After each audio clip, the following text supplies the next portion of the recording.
الان آقایون صفوی هم محور تمام شهر بنده عرض کردم.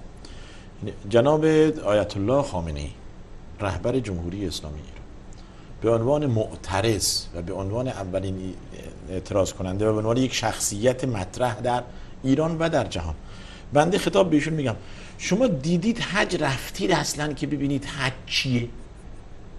جناب آقای خامنه‌ای شما رفتید حج؟ شما میدونید مکه کجاست؟ جناب آیت الله خامنه‌ای شما میدونید کعبه کجاست؟ شما کعبه رو دیدید اصلا؟ مسجد الحرام را به چشم خود دیدید؟ منی و عرفات را دیدید؟ میدونید منی یعنی چی؟ میدونید جمرات یعنی چی؟ میدونید شیطان بزرگ و کوچک یعنی چی؟ میدونید مزدلفه کجاست؟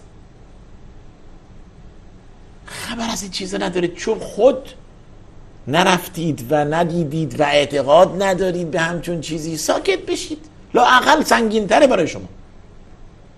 جواب منو بدید، یه نفر جواب منو بده. آیت الله خامنه‌ای رهبر جمهوری اسلامی ایران مکه رو دیده تا به حال؟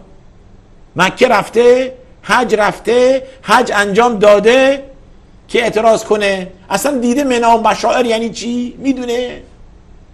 سالها بعثه مقام معظم رهبری، خود رهبر ندیده، اینجا نیومده آقا، نمیدونه حج یعنی چی، نمیدونه مکه کجاست، کعبه رو به چشم ندیده، ولی ادعا ماشاءالله هر چی بخوایی